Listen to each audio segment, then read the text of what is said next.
बड़ी खबर हरदोई से। पाली में सत्ता पक्ष के दबाव में चला एक व्यापारी की दुकान पर प्रशासन का बुलडोजर। जी हां, इस वक्त की बड़ी खबर हम आपको हरदोई के पाली से बता रहे हैं, जहां सत्ता पक्ष के दबाव में पाली प्रशासन ने किया भेदभाव।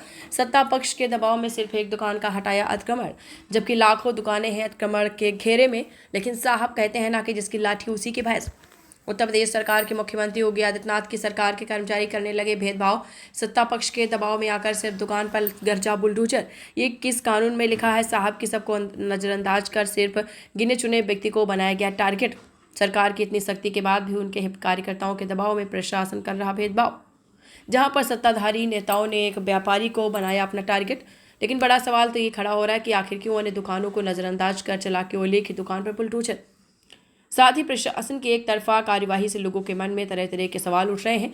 वहीं गुप्ता मिष्ठान भंडार के संचालक मंजेश कुमार गुप्ता ने प्रशासन से नाराजगी जाहिर की है। उन्होंने कहा है कि प्रशासन के एक तरफा कार्यकर्ताओं से नाखुश है वहां के दुकानदार। आगे की अपडेट्स देखने के लिए बने रहें हमारे साथ और देखते रहें जी न्यूज़ भारत पर हरदोई से ब्यूरो रिपोर्ट। मेरा नाम मंजेश कुमार गुप्ता पिंटू है और ये मेरे भाई मंजेश गुप्ता की मिठाई की दुकान है। मेरी दुकान को अक्सर बहुत से अराजक तत्व टाइप के लोग हमेशा टारगेट करने की कोशिश करते रहते हैं, जिसमें अभी कुछ दिन पूर्व हमारे भाई पे जानलेवा हमला हुआ था और जिसकी 308 धारा में चार्जशीट कोर्ट जा चुकी है। और उसका सुलह समझौता दबाव बनाने के लिए हमको एक टारगेट दिया गया और दीपावली में हमारी मिठाई की दुकान को त्यौहार के टाइम पे अस्त व्यस्त करने के लिए तरह तरह की शिकायतें डाली गई, जिसे अधिकारियों ने आके स्वतः देखा तो कुछ ऐसा नहीं पाया जिसमें वो हमारे खिलाफ कुछ कार्रवाई कर पाते। तो जब कुछ नहीं मिला तो किसी के सह पर भारतीय जनता पार्टी के ये कार्यकर्ता कहे जाने वाले लोग किसी के तरह से GIRS में PWD अन्य विभागों में मेरी शिकायत कर रहे हैं। शिकायत का हमें कोई तकलीफ नहीं, क्योंकि हम सड़क मध्य डामर सड़क मध्य से लगभग 30 फीट के नाला के बाद में हमारी दुकान बनी हुई है।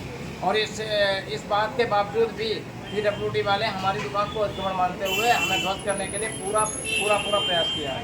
और ये किसी के सह पे हो रहा है और वो हमें नेस्तनाबूद करना चाहते हैं। हमारे जो भी भाइयों की दुकानें और हैं उन सभी दुकानों को टारगेट करने के लिए धमकी दी गई है और उस धमकी से हमको दबाया जा रहा है कि आप जो मुकदमे हैं, जो आपने मुकदमे किए हैं, वो मुकदमे सब वापस ले लो, वरना तुम्हारा यहाँ जीना मुहाल कर देंगे।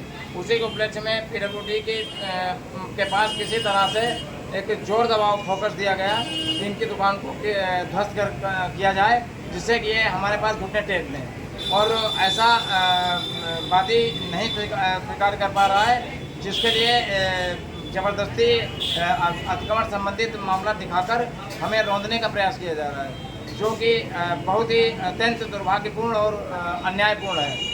PWD के अधिकारी लगातार हमें इस 15 दिनों से परेशान कर रहे थे। हमने लगातार शिकायतें GIRS हमने भी की कि हमारा अतिक्रमण नहीं है, लोगों का है, उस अतिक्रमण को देखो। किसी का अतिक्रमण नहीं देखा जा रहा, सिर्फ हमारी दुकान ही टारगेट की रहेगी, वो हमसे लगातार कहा गया, जिसे हमने लगातार शिकायतें की मुख्यमंत्री पोर्टल से लेकर सभी जगह GIRS। लेकिन मेरी सुनवाई नहीं हो रही, क्योंकि अधिकारी का कहना है कि तुम्हारी नहीं सुनेंगे, हम सिर्फ तुम्ही को टारगेट करेंगे। और ऐसा टारगेट करने का लक्ष्य यही जो ध्वस्त करना चाह रहे हैं हमें, तो उन्हीं की सुनी जाएगी, हमारी सुनी नहीं जाएगी।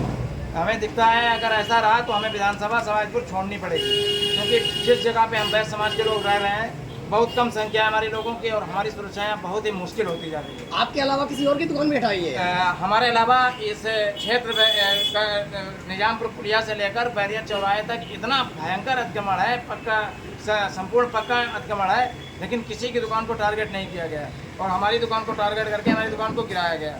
बुलडोजर की प्रक्रिया आज सुप्रीम कोर्ट ने 10:30 बजे जो निर्णय दे दिया था, उसकी वजह से बुलडोजर लाकर उन्होंने चौराहे के पीछे रोक दिया है, वरना बुलडोजर से ही गिराने की उनकी पूरी योजना थी।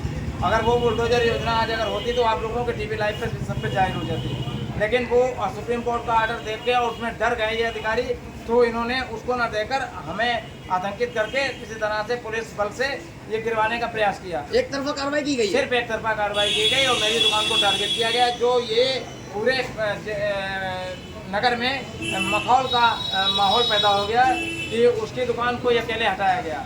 और ये सब भारतीय जनता पार्टी के वो कार्यकर्तागण कर रहे हैं जो योगी जी के उस वाक्य को झुटलाने पर लगे हुए हैं कि तो बटोगे तो कटोगे।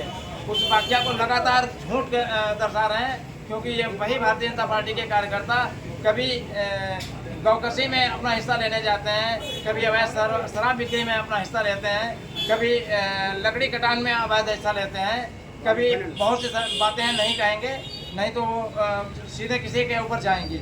लेकिन ये सच, बिल्कुल सच बोल रहा हूँ, चाहे इसके लिए मुझे कितना भी बड़ी सजा भुगतनी पड़े, मैं पीछे नहीं हटूंगा। और मेरे साथ जो ये घृणित कार्य हुआ है, मेरी दुकान को टारगेट किया गया है, इसके पीछे वाकई सहती मैं प्रूफ के साथ अभी IBC चैनल 24 लाइव पे मैं अपनी बात जारी कर चुका हूँ। और ये सब जारी होने के बाद मैं मुख्यमंत्री से मिलने के लिए सब परिवार जाने के लिए बात हूँ, क्योंकि वैश्य समाज के लोगों को भी टारगेट पे क्यों किया जा रहा है।